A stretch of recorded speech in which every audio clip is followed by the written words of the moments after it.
오늘 우리가 함께 은혜를 나누고자 하는 말씀은 열왕기상 19장 1절에서 18절의 말씀입니다. 하나님이 쓰시는 문장부호, 우리 한 절씩 교독하며 나가도록 하겠습니다. 아합이 엘리야가 행한 모든 일과 그가 어떻게 모든 선지자를 칼로 죽였는지를 이세벨에게 말하니, 이세벨이 사신을 엘리야에게 보내어 이르되, 내가 내일 이맘때에는 반드시 네 생명을 저 사람들 중 한 사람의 생명과 같게 하리라. 그렇게 하지 아니하면 신들이 내게 벌 위에 벌을 내림이 마땅하니라 한지라. 그가 이 형편을 보고 일어나 자기의 생명을 위해 도망하여 유다에 속한 브엘세바에 이르러 자기의 사환을 그곳에 머물게 하고, 자기 자신은 광야로 들어가 하룻길쯤 가서 한 로뎀 나무 아래에 앉아서 자기가 죽기를 원하여 이르되, 여호와여 넉넉하오니 지금 내 생명을 거두어 주시옵소서. 나는 내 조상들보다 낫지 못하니이다 하고 로뎀 나무 아래에 누워 자더니 천사가 그를 어루만지며 그에게 이르되 일어나서 먹으라 하는지라. 본즉 머리맡에 숯불에 구운 떡과 한 병 물이 있더라. 이에 먹고 마시고 다시 누웠더니 여호와의 천사가 또 다시 와서 어루만지며 이르되 일어나 먹으라. 네가 갈 길을 다 가지 못할까 하노라 하는지라. 이에 일어나 먹고 마시고 그 음식물의 힘을 의지하여 40주 40야를 가서 하나님의 산 호렙에 이르니라. 엘리야가 그곳 굴에 들어가 거기서 머물더니 여호와의 말씀이 그에게 임하여 이르시되, 엘리야야 네가 어찌하여 여기 있느냐? 그가 대답하되, 내가 만군의 하나님 여호와께 열심히 유별하오니 이는 이스라엘 자손이 주의 언약을 버리고 주의 제단을 헐며 칼로 주의 선지자들을 죽였음이오며 오직 나만 남았거늘 그들이 내 생명을 찾아 빼앗으려 하나이다. 여호와께서 이르시되 너는 나가서 여호와 앞에서 산에 서라 하시더니 여호와께서 지나가시는데 여호와 앞에 크고 강한 바람이 산을 가르고 바위를 부수나 바람 가운데에서 여호와께서 계시지 아니하며 바람 후에 지진이 있으나 지진 가운데에도 여호와께서 계시지 아니하며 또 지진 후에 불이 있으나 불 가운데에도 여호와께서 계시지 아니하더니 불 후에 세미한 소리가 있는지라. 엘리야가 듣고 겉옷으로 얼굴을 가리고 나아가 굴 어귀 에 섬에 소리가 그에게 임하여 이르시되, 엘리야야 네가 어찌하여 여기 있느냐? 그가 대답하되 내가 만군의 하나님 여호와께 열심히 유별하오니 이는 이스라엘 자손이 주의 언약을 버리고 주의 제단을 헐며 칼로 주의 선지자들을 죽였음이오며 오직 나만 남았거늘 그들이 내 생명을 찾아 빼앗으려 하나이다. 여호와께서 그에게 이르시되 너는 네 길을 돌이켜 광야를 통하여 다메섹에 가서 이르거든 하사엘에게 기름을 부어 아람의 왕이 되게 하고 너는 또 님시의 아들 예후에게 기름을 부어 이스라엘의 왕이 되게 하고 또 아벨무홀라 사밧의 아들 엘리사에게 기름을 부어 너를 대신하여 선지자가 되게 하라. 하사엘의 칼을 피하는 자를 예후가 죽일 것이요 예후의 칼을 피하는 자를 엘리사가 죽이리라. 그러나 내가 이스라엘 가운데에 7,000명을 남기리니 다 바알에게 무릎을 꿇지 아니하고 다 바알에게 입맞추지 아니한 자니라. 아멘. 아멘. 기도하고 하나님 말씀 듣겠습니다. 하나님 아버지 참 감사합니다. 부족한 종에게 직분을 맡겨주시고 하나님의 말씀을 전하게 하심을 참 감사합니다. 부족한 종은 가려주시고 오직 예수님만 하나님의 영광만 선포될 수 있도록 도와주시고 사랑하는 예배자들 10년 가운데 주의 은혜가 충만케 하여 주옵소서. 감사드리며 살아계신 예수님의 이름으로 기도 올려드립니다. 아멘. 여러분은 혹시 인터러뱅이라는 문장 부호를 혹시 들어보셨습니까? 화면을 띄워주시면 아마 여러분 평소에 한 번씩은 보셨던 문장 부호라고 생각됩니다. 우리가 너무나 잘 아는 물음표와 그리고 느낌표를 하나로 붙여 놓은 것입니다. 물음표만 따로 있고 느낌표만 따로 있으면 그 각각의 의미가 다르죠. 그런데 저 물음표와 느낌표를 하나로 붙이면 단순한 질문이 아니라 창조적인 질문으로 바뀌게 됩니다. 저 문장 보고는 미국의 광고 대행사 사장인 마틴 스펙터라는 사람이 물음표와 느낌표를 붙이는 것으로 발상의 전환을 하게 된 것입니다. 그런 것처럼 오늘 우리의 생각이 바뀌면 인생이 바뀌어지는 것입니다. 생각의 차이가 인생을 바꾸고 또 생각하고 살지 않으면 사는 대로 생각하게 된다라는 그 말과 같이 우리가 어떤 생각을 하고 또 여러 가지 질문들을 어떻게 해석하느냐에 따라서 우리의 인생이 바뀌게 될 것입니다. 여러분, 우리 인생에 수많은 질문들이 있습니다. 아마 여러분 마음속에 여러 가지 질문을 가지고 오셨을 거예요. 아마 하나님 이 수요 예배 가운데 제게 해답을 주옵소서, 말씀을 주옵소서, 은혜를 주옵소서, 그런 여러 가지 간절한 기대와 소망을 그리고 또 질문들을 가지고 오셨을 것입니다. 그런데 그 질문이 많은 것보다 중요한 것은 그것을 어떻게 해석하느냐인 것이죠. 그래서 오늘 우리가 여러 가지 물음표를 던지겠지만 하나님이 원하시는 해석 방법, 하나님이 주시는 지혜로 그것을 해석해야 하겠습니다. 저는 그것이 바로 믿음이라고 생각을 합니다. 우리 인생의 수많은 물음표에 느낌표라는 그 믿음을 붙이면 하나님이 원하시는 해답을 얻게 된다는 것입니다. 보이지 않는 길을 걸어가고 또 세상 사람들이 걸어가는 넓은 길이 아니라 좁은 길을 선택하고 그 길을 대로와 같이 만들어가는 축복의 사람들이 되는 역사가 우리 가운데 있을 줄 믿습니다. 오늘 저와 여러분에게 이런 창조적인 질문과 창조적인 해답이 있기를 예수님의 이름으로 축복합니다. 그런데 때로는 우리의 기대와 우리의 상식과 우리의 믿음과 다른 그런 질문들이 생길 때가 있습니다. 상식적으로 보면 이해되지 않는 그런 일들이 있는 것이죠. 오늘 본문에 나타난 엘리야의 모습이 그랬습니다. 오늘 엘리야의 모습을 보면 상당히 이해가 되지 않는 일들이 있습니다. 무엇입니까? 오늘 본문에 나오는 19장에 나오는 엘리야의 모습과 바로 직전에 나오는 열왕기상 18장의 엘리야의 모습과 완전히 대조되는 그런 모습을 보게 됩니다. 전장에 어떤 일이 있었습니까? 바알과 아세라 850대의 일에 싸움이 있었습니다. 바알과 아세라 선지자들과 850대 1의 싸움이 있었을 뿐만 아니라 엘리야가 아합의 마차보다 더 빨리 달려가는 그러한 능력을 보여주는 것을 보게 됩니다. 그런데 오늘 열왕기상 19장의 이 말씀을 보면 너무나 당혹스러운 거예요. 그렇게 능력 있고 당당했고 용기 있었던 엘리야가 850대 1의 싸움에서는 완전히 승리했지만 이세벨과의 1대1의 싸움에서는 처참히 무너지는 그 모습을 보게 되는 것이죠. 사실 이세벨이 직접 온 것도 아니었고 이세벨이 보낸 그 사신의 협박에 엘리야가 깊은 두려움에 사로잡히는 것을 보게 됩니다. 이런 말씀을 묵상하면서 한번 깊이 있게 생각해 보면 사실 이세벨이 엘리야를 죽이려고 했다면 어떻게 했어야 됐어요? 바로 즉시 군대를 보내야 되는 거예요. 그런데 이세벨도 깊은 두려움이 있었기 때문에 바로 군대를 보내는 것이 아니라 엘리야를 협박하고 있는 거예요. 그런데 엘리야는 그 협박에 두려움에 빠져서 도망가고 있는 모습을 보게 됩니다. 왜 이렇게 엘리야가 쉽게 무너지게 되었을까요? 그것은 하나님께 집중한 것이 아니라 자기 생명에 집중했기 때문입니다. 3절의 말씀처럼 엘리야는 자기 생명을 위해서 도망가게 되는 것입니다. 목숨을 걸고 싸웠던 용맹스러웠던 엘리야가 자기 생명에 연연하니까 자기 목숨에 연연하니까 두려움에 빠지게 되는 것입니다. 잃을 것이 없으면 두려울 것이 없는데 잃을 것이 많으면 두려움이 많은 것처럼 자기 생명에 연연하자 엘리야가 깊은 두려움에 빠지게 된 것입니다. 왜 그랬을까요? 우리 1절로 3절의 말씀 같이 한번 읽어보겠습니다. 아합이 엘리야가 행한 모든 일과 그가 어떻게 모든 선지자를 칼로 죽였는지를 이세벨에게 말하니 이세벨이 사신을 엘리야에게 보내어 이르되 내가 내일 이맘때에는 반드시 내 생명을 저 사람들 중 한 사람의 생명과 같게 하리라. 그렇게 하지 아니하면 신들이 내게 벌 위에 벌을 내림이 마땅하니라 한지라. 그가 이 형편을 보고 일어나 자기의 생명을 위해 도망하여 유다에 속한 브엘세바에 이르러 자기의 산을 그곳에 머물게 하고.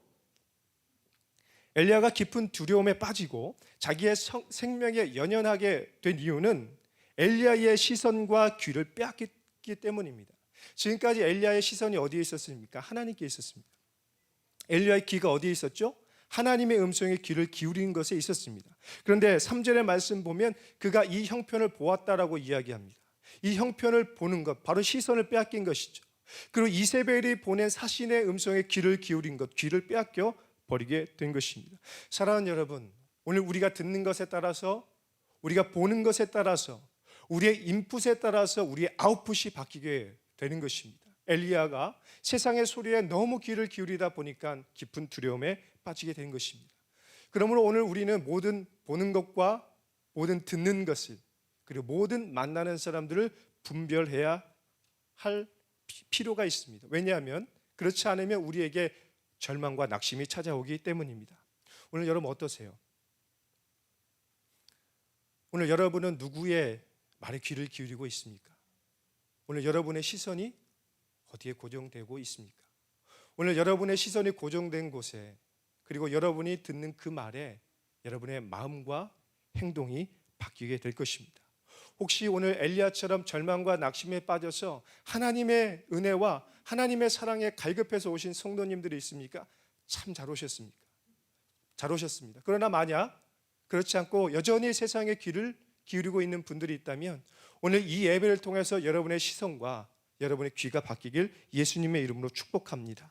그럼 오늘 우리의 인생에 여러 가지 물음표가 생길 때 하나님이 주시는 그 느낌표, 하나님이 주시는 신앙의 문장 부호를 붙잡을 필요가 있다는 것입니다.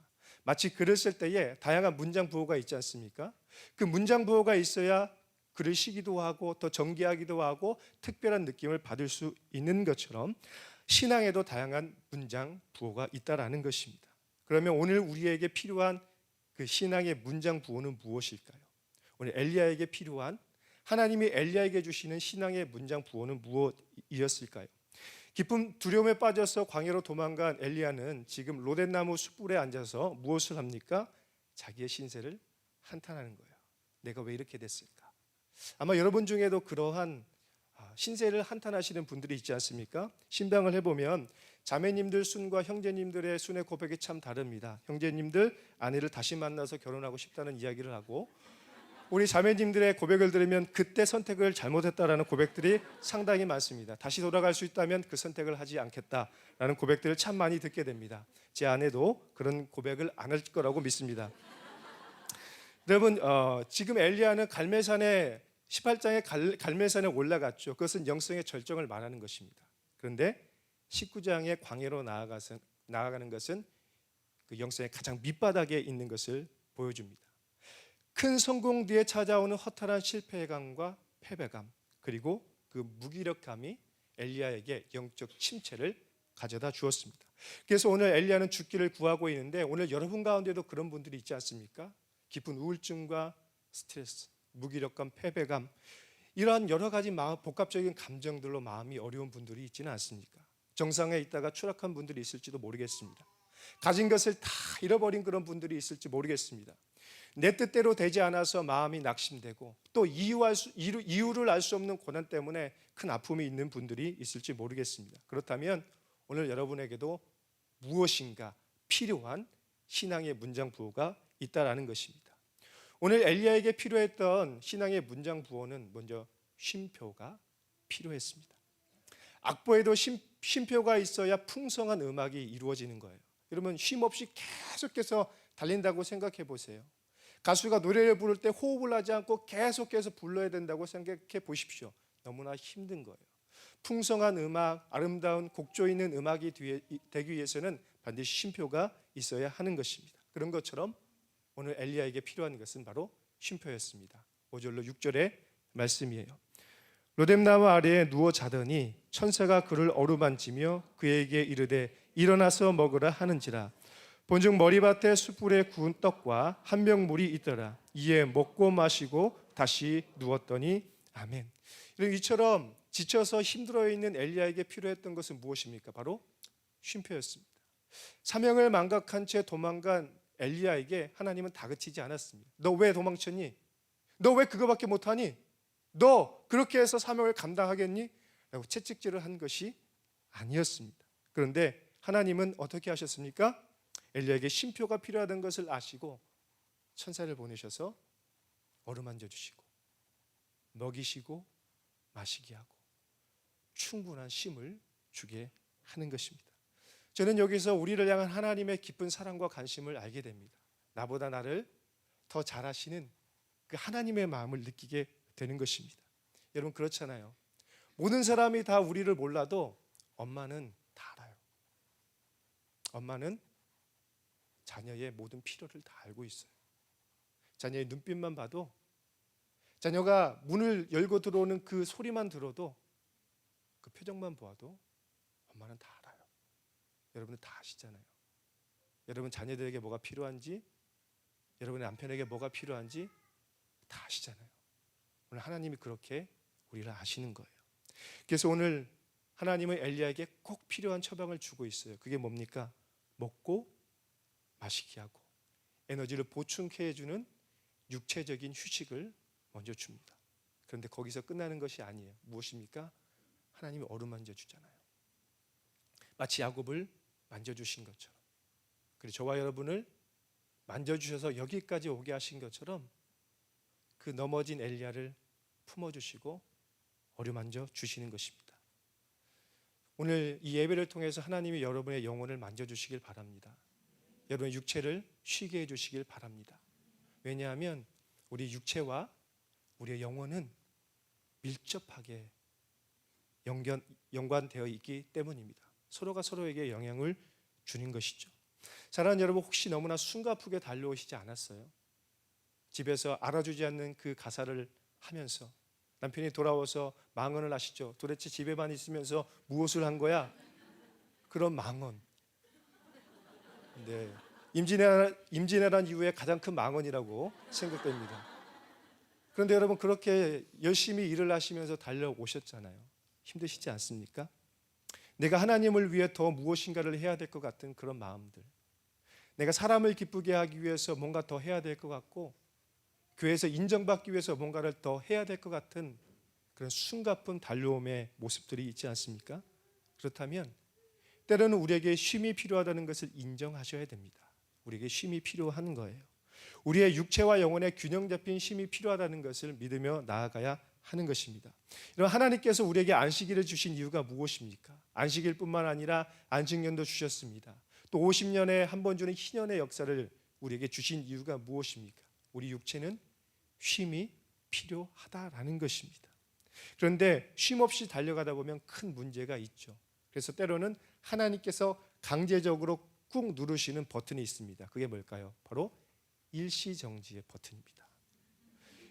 여러분, 우리가 영화를 보다가, 집에서 영화를 보다가 무엇합니까? 갑자기 무슨 일을 해야 되면 일시정지 버튼을 탁 누르는 거예요. 잘못해서 완전 정지를 누를 때도 있지만 대부분은 일시정지 버튼을 탁 누르고 잠깐 일을 처리하고 다시 돌아와서 영화를 보는 것을 보게 됩니다.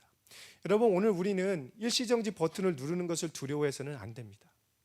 그런 지혜와 용기가 필요한 거예요. 내가 일시정지의 버튼을 누른다고 해서 다 끝난 게 아니에요. 잠시 쉬었다가 더 큰 일을 위해서, 인생의 후반부를 위해서 달려가는 것이죠. 그렇기 때문에 여러분, 일시정지 버튼을 누르셔야 돼요. 여러분이 누르지 않으면 하나님이 강제적으로 눌러주실 때가 있다는 것입니다. 여러분, 오늘 엘리야가 육체적인 휴식을 했지만 여러분, 우리가 단순히 육체적인 쉼만이 필요한 것은 아닙니다. 그렇지 않습니까? 아무리 맛있는 것을 많이 먹어도 해결되지 않는 게 있어요. 그렇죠? 잠을 정말로 많이 자도 해결되지 않는 것이 있어요. 24시간을 자도 피곤한 그런 때가 있지 않습니까? 그리고 정말 좋은 여행지에 가서 여행을 했는데 해결되지 않는 그런 피로함, 그런 것들이 있지 않습니까?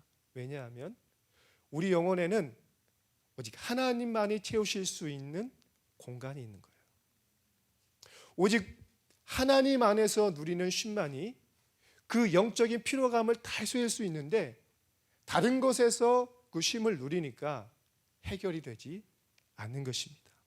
사랑하는 여러분, 오늘 혹시 엘리야처럼 무력감과 패배감과 무기력함에 있는 분들이 있습니까? 깊은 우울증과 스트레스와 그 피로감이 너무나 힘들어서 마치 곰 10마리가 내 등 위에 있는 것 같은 그런 어려움들이 있는 분들이 있습니까? 그렇다면 이 말씀을 깊이 있게 묵상하시면서 쉼표를 찍으셔야 됩니다. 오늘 하나님이 여러분에게 처방해 주시는 첫 번째 신앙의 문장본은 쉼표예요. 쉼표를 찍으십시오. 그렇지 않으면 강제적으로 일시정지의 버튼이 눌러지게 될 것입니다. 더 나아가서 저는 여러분이 다른 수많은 영혼들에게 쉼표와 같은 인생이 되었으면 좋겠습니다.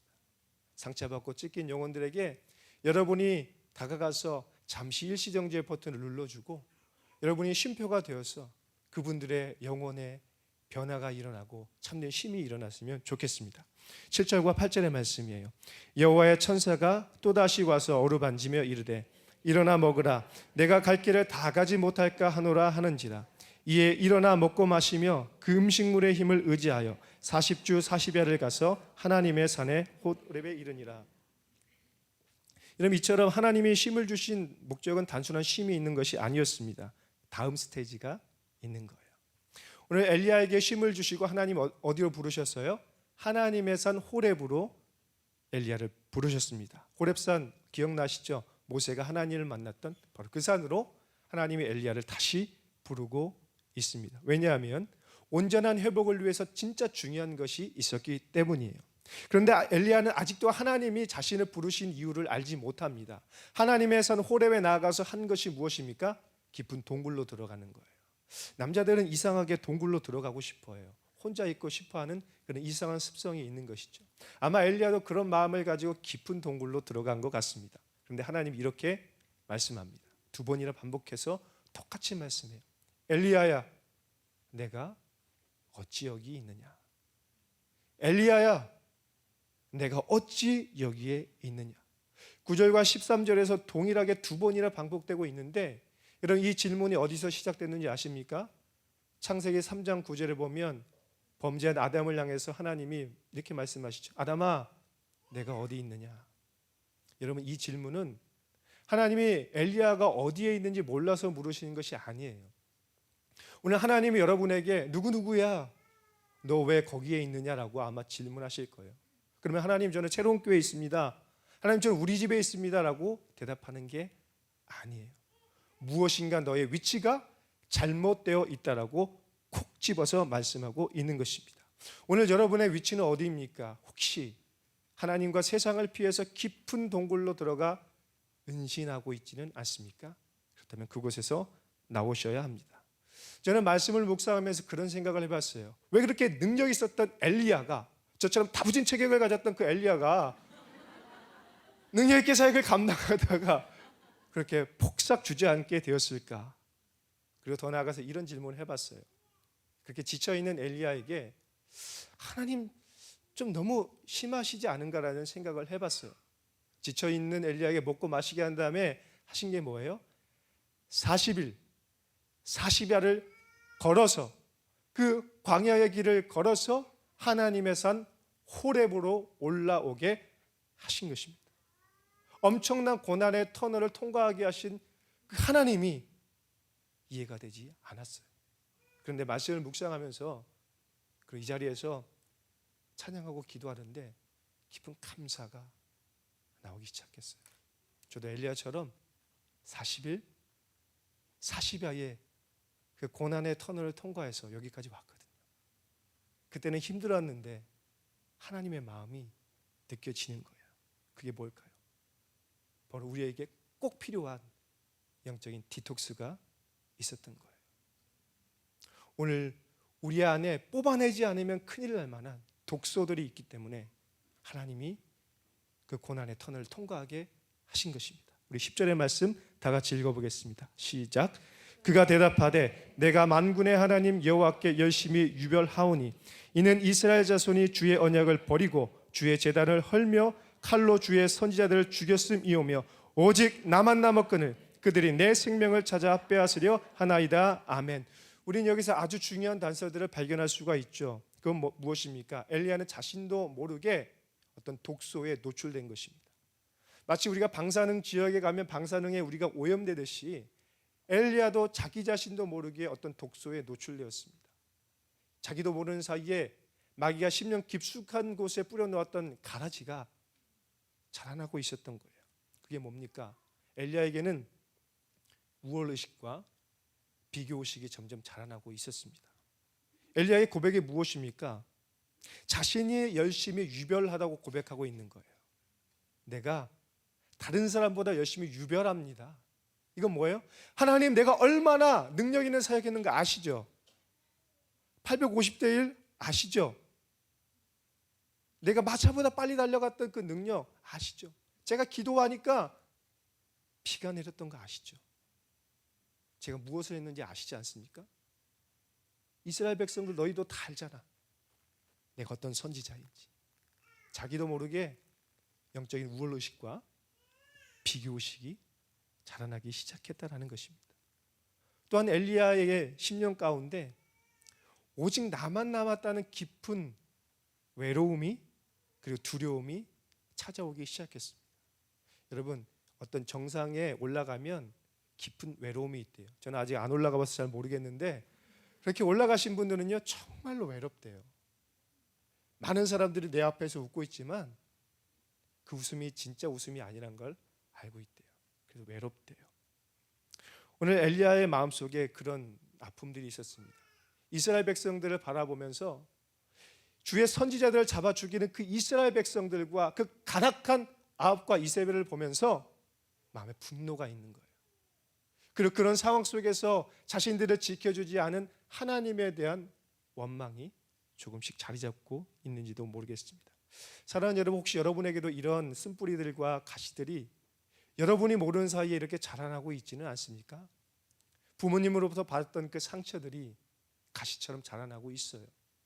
내 남편과 자녀들이 내게 던졌던 그 여러 가지 상처되는 말들이 여러분의 가슴을 아프게 만들었어요. 때로는 믿었던 사람들이 등을 치고 돌아서는 그 모습들 때문에, 때로는 이유를 알 수 없는 그 고난과 여러 가지 상황이 여러분의 마음을 아프게 할 때가 있는 것입니다. 때로는 교회 안에서도 마르다처럼 열심히 헌신하면서 마리아를 보면서 정죄하는 그 모습들이 우리에게 있을지도 모르겠습니다. 그렇다면 오늘 저와 여러분 모두가 영적인 디톡스가 필요한 사람들인 줄 믿습니다. 하나님이 엘리야를 호렙산으로 부르셨다면 하나님이 저와 여러분을 새로운 교회로 부르신 거예요. 그리고 이곳 수요 기도 예배로 부르셔서 우리의 독소를 빼기를 원하신다라는 것입니다. 저는 저와 여러분이 오늘 이 예배를 통해서 이 영적 디톡스가 일어나길 원합니다. 우리도 뽑을 수 없었고 우리도 알 수 없었던 그 영적 가시들이 뽑아지는 역사가 일어나게 예수님의 이름으로 축원합니다. 그러면 어떻게 할 때 이 영적인 디톡스가 일어날 수가 있을까요? 그것은 하나님과 정직하게 직면하는 시간을 갖는 거예요. 11절로 12절의 말씀입니다. 여호와께서 이르시되 너는 나가서 여호와 앞에서 산에 서라 하시더니 여호와께서 지나가시는데 여호와 앞에 크고 강한 바람이 산을 가르고 바위를 부수나 바람 가운데 여호와께서 계시지 아니하며 바람 후에 지진이 있으나 지진 가운데에도 여호와께서 계시지 아니하며 또 지진 후에 불이 있으나 불 가운데에도 여호와께서 계시지 아니하더니 불 후에 세미한 소리가 있는지라. 하나님은 엘리야를 향해서 분명하게 말씀하시죠. 무엇입니까? 굴에서 나와라. 그리고 당당하게 서라라고 말씀하고 있습니다. 엘리야가 있어야 될 곳은 더 이상 깊은 굴이 아니었습니다. 여러분, 굴 속에서 해결할 수 있는 게 아무것도 없어요. 굴 깊숙이 들어갈수록 더 깊은 두려움과 절망감만 있을 뿐인 거예요. 우리가 문제를 해결할 수 있는 유일한 길은 굴 밖으로 나와서 하나님 앞에 서서 영적인 성찰의 시간을, 그 직면의 시간을 갖는 거예요. 진정으로 오늘 엘리야에게 필요한 것은, 오늘 엘리야에게 필요했던 신앙의 문장 부호는 하나님이 주시는 느낌표를 붙잡는 거예요. 엘리야에게 있었던 수많은 물음표, 그것을 붙잡고 굴에 들어갔지만 아무것도 해답을 얻지 못했습니다. 왜요? 우리의 생각에는, 지혜에는 한계가 있기 때문입니다. 그때 필요한 것이 무엇입니까? 우리에게 주시는 하나님의 그 느낌표를 붙잡고 씨름하는 것입니다. 그러면 우리 인생의 모든 물음표에 느낌표가 붙여지는 창조적인 그 인터러빙의 역사가 일어나게 될 것입니다. 여러분, 이 시대는 검색은 있지만 사색은 없고 사색은 있지만 묵상은 없다라는 말이 있습니다. 많은 사람들이 정보를 쫓아갑니다. 그런데 성령에게 귀를 기울이지 않습니다. 많은 사람들이 교회를 출입하고 예배를 드리고 가지만 성령의 음성을 들을 수 있는 영적인 귀가 없는 것입니다. 그래서 오늘 우리에게 필요한 것은 그 하나님의 음성을 들을 수 있도록 하나님 앞에 서서 영적인 성찰을 하는 것입니다. 여러분, 저는 그렇게 믿습니다. 우리가 말씀을 읽는 것이 아니라고 생각합니다. 우리가 말씀을 읽을 때에 말씀이 우리의 영혼을 읽고 우리를 정결케 하는 것입니다. 제가 이 수요 예배 오기 전에 한 것이 무엇인 줄 아십니까? 제 영혼을 정결케 하기 위해서 날마다 정해졌던 성경의 분량을 읽고 온 것입니다. 원고를 한 번이라도 더 보면 더 잘 외우고 더 잘할 수 있겠지만 그것보다 더 중요한 것은 말씀을 읽을 때 내 영혼이 정결케 된다는 것을 저는 믿습니다. 사랑하는 여러분, 말씀을 읽으십시오. 그리고 기도를 통하여서 하나님의 뜻을 구하십시오. 또한 좋은 영적 거인들의 독서, 그 책들을 많이 읽으시면서 믿음의 사람들과 교제하는 경건의 시간을 보내시기 바랍니다. 특별히 한옥 목사님 책을 많이 읽으시기 바랍니다. 여러분, 그럴 때 영적인 디톡스가 일어날 거예요. 우리의 심령이 변화될 것입니다. 우리의 영혼이 하나님의 사랑 풍성해지는 그 놀라운 은혜가 우리에게 가득하게 될 것입니다. 하지만 많은 사람들이요, 상황과 환경의 시선을 빼앗기는 것을 많이 봅니다. 크고 강한 바람, 그리고 지진, 불과 같은 그 현상들에 우리의 시선이 빼앗겨지는 게 사실입니다. 그런데 여러분, 이러한 현상들은요, 하나님의 임재에 대한 현상에 불과했어요. 그래서 그냥 하나님의 임재에 대한 자연의 반응일 뿐이에요. 근데 많은 사람들이 이것을 쫓아갑니다. 그런데 놀라운 것은 오늘 본문에는 이렇게 기록되어 있습니다. 바람이나 지진이나 불이나 그 가운데 여호와께서 계시지 아니하였더라. 3번이나 반복해 가면서 그곳에 여호와께서 계시지 않았다고 말씀하고 있습니다. 사랑하는 여러분, 오늘 여러분은 무엇에 귀를 기울이고 여러분의 시선을 빼앗기고 있습니까? 하나님이 없는 그곳에, 하나님이 계시지 않은 그곳에 하나님이 있는 것처럼 살아가고 있지 않습니까? 그렇다면 아니에요. 하나님은 그곳에 계시지 않습니다. 어디에 있습니까? 바로 세미한 음성으로 말씀해 주시는 그 음성, 바로 우리 안에 계십니다. 여러분이 예수님을 내 인생의 구세주와 주님으로 믿고 고백했다면 성령이 여러분 안에 있는 줄 믿습니다. 내가 나서 예수의 이름으로 명하노니 성령의 충만함을 받을지어다. 여러분이 성령의 충만하신 줄 믿습니다. 성령께서 말씀을 통해 여러분에게 느낌표를 붙여 주실 것입니다. 우리 13절과 14절 말씀 읽어보겠습니다. 엘리야가 듣고 겉옷으로 얼굴을 가리고 나가 구러기에 섬에 소리가 그에게 임하여 이르시되 엘리야야, 내가 어찌하여 여기 있느냐? 그가 대답하되 내가 만군의 하나님 여호와께 열심히 유별하오니 이는 이스라엘 자손이 주의 언약을 버리고 주의 제단을 헐며 칼로 주의 선지자들을 죽였음이오며 오직 나만 남았거늘 그들이 내 생명을 찾아 빼앗으려 하나이다. 아멘. 하나님을 직면하고 세미한 음성을 들었던 엘리야가 변화되기 시작합니다. 죽기를 구하며 은신처에 숨었던 엘리야가 어떻게 합니까? 굴 밖으로 나와 하나님의 음성을 듣고 얼굴을 가리며 그 앞에 경배하는 모습으로 바뀌기 시작합니다. 굴을 빠져나와서 다시 사명을 붙잡는 믿음의 사람으로 회복되는 그 희망의 빛이 보이기 시작합니다. 어떻게 해요? 영적인 디톡스가 있었기 때문입니다. 하나님이 주신 그 느낌표를 붙잡았기 때문에 이 역사가 일어나는 거예요. 그런데 한 가지 더 필요한 신앙의 문양부호가 있었습니다. 그게 무엇일까요? 바로 사명의 받침표를 찍는 것이었습니다. 하나님은 영적인 디톡스 과정을 통과한 엘리야에게 이제 다시 광야를 통하여 가라고 이야기합니다. 저는 여기에 하나님의 놀라운 은혜와 지혜가 있다고 생각해요. 여러분, 만약 영적인 디톡스가 없었다면 아마 엘리야는 우쭐대면서 사역을 했을지도 모르겠어요. 내 힘과 지혜로 할 수 있을지도 모르겠어요. 그런데 이 과정을 통과하고 나니까 엘리야는 이제 하나님만 높이게 되는 것입니다. 내 힘과 지혜로 할 수 없다는 것을 고백하게 되는 거예요. 여러분, 오늘 우리가 광야를 만난 것이 은혜임을 고백할 수밖에 없는 게 여기에 있어요.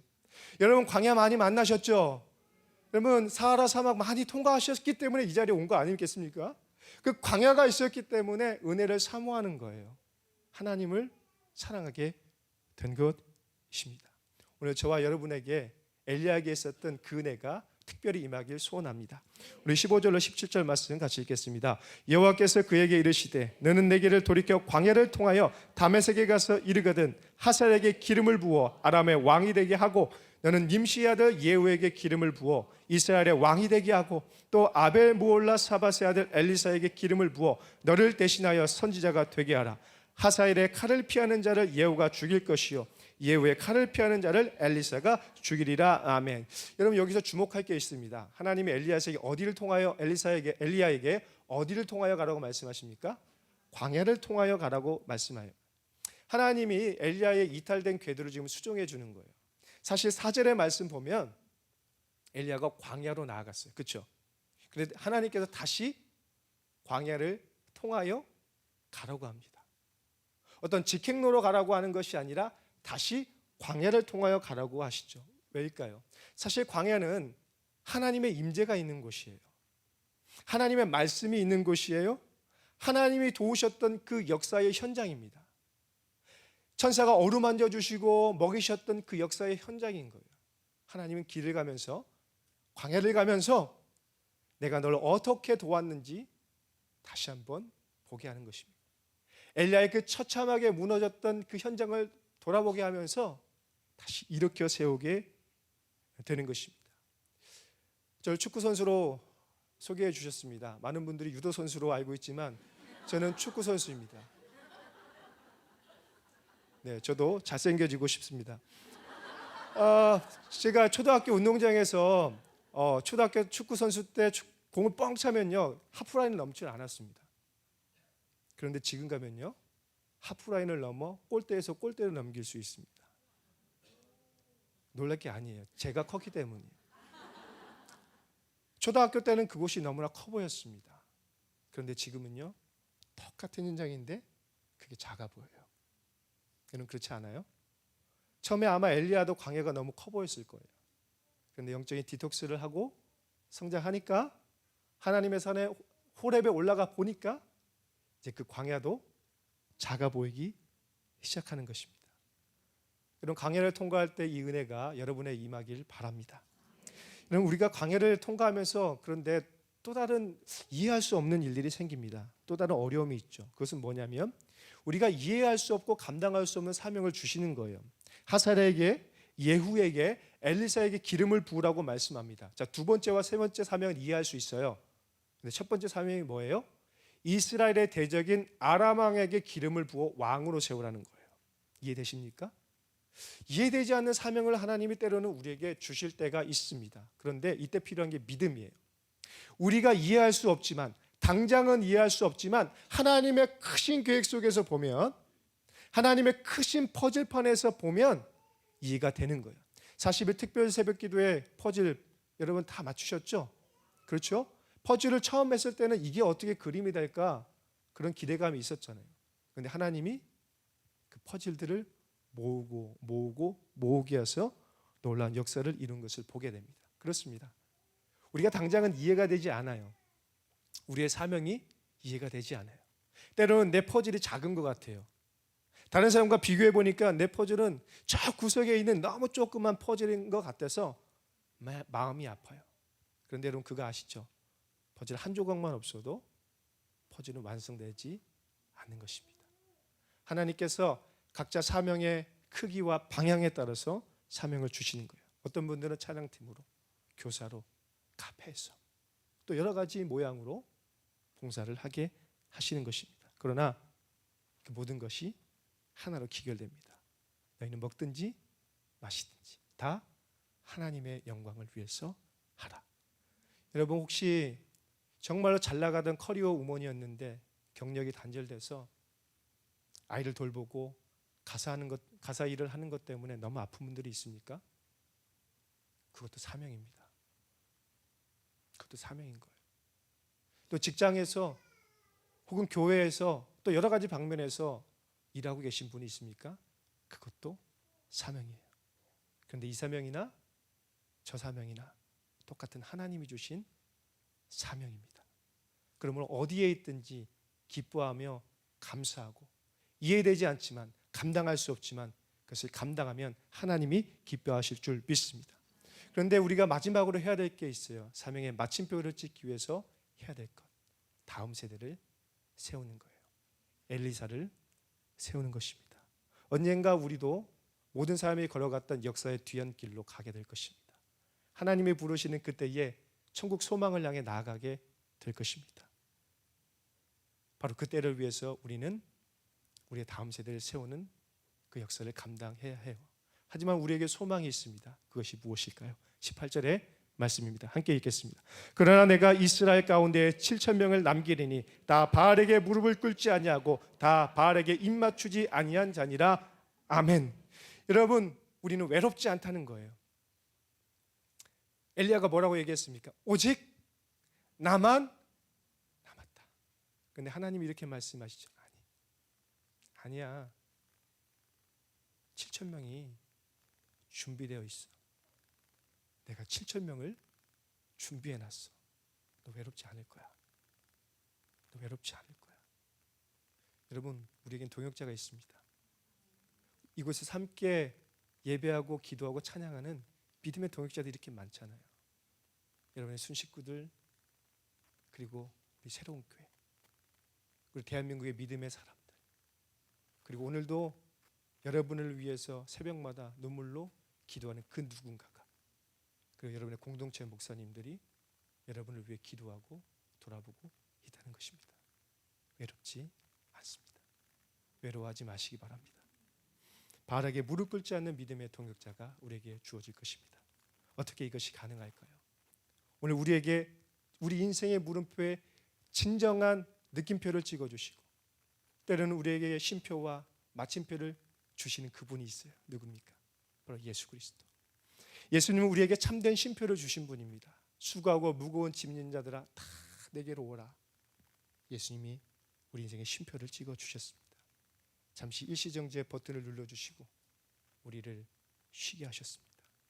우리에게 먹이시고 입히실 뿐만 아니라 우리의 영혼을 어루만져 주셨다라는 거예요. 예수님은 우리 인생의 물음표에 느낌표를 찍어주시는 분이었습니다. 내 인생의 진정한 가치와 의미를 몰랐을 그때에 빛 가운데 예수님이 내게 오셨고 예수님은 우리 인생의 가치를 다시 한번 일깨워 주셨습니다. 예수님을 통하여 오늘 우리의 무의미했던 그 인생들이 놀라운 가치 있는 인생으로 바뀌게 된 줄 믿습니다. 이런 예수님의 말씀에 인생의 해답이 있습니다. 예수님의 행복의 시작입니다. 모든 문제의 근원인 것을 믿으시기 바랍니다. 왜냐하면 바로 그분이 우리 모든 죄의 마침표를 찍어주신 분이기 때문입니다. 예수님이 그 예수님의 십자가의 죽음과 보혈이 우리 모든 죄와 사망의 마침표를 찍어주신 것입니다. 그분이 그 마침표를 찍어주셨기 때문에 이제 우리의 인생이 바뀌게 된 거예요. 그러므로 여러분 두려워하지 마세요. 외로워하지 마세요. 광야에 있을지라도 하나님의 그 놀라운 계획을 신뢰하면서 믿음으로 일어나시기 바랍니다. 그러면 우리의 인생의 모든 물음표에 느낌표가 붙여지는 창조적인 인생의 변화가 일어날 줄 믿습니다. 함께 기도하겠습니다. 하나님 아버지 참 감사합니다. 오늘 우리 인생의 모든 물음표에 느낌표를 찍어주시고 우리의 인생의 가치를 새롭게 해주시는 하나님 참 감사합니다. 하나님 오늘 우리가 광야에 있습니다. 인생의 모든 물음표를 가지고 깊은 굴에 들어가 있습니다. 주여 그곳에서 나와서 하나님의 음성을 듣게 하여 주옵소서. 세명 가운데 말씀하시는 주의 음성을 듣게 하여 주옵소서. 우리에게 다시 사명을 허락하여 주시고 다시 일어날 수 있는 용기와 지혜를 허락하여 주옵소서. 이 모든 말씀을 살아계신 예수님의 이름으로 기도 올려드립니다. 아멘.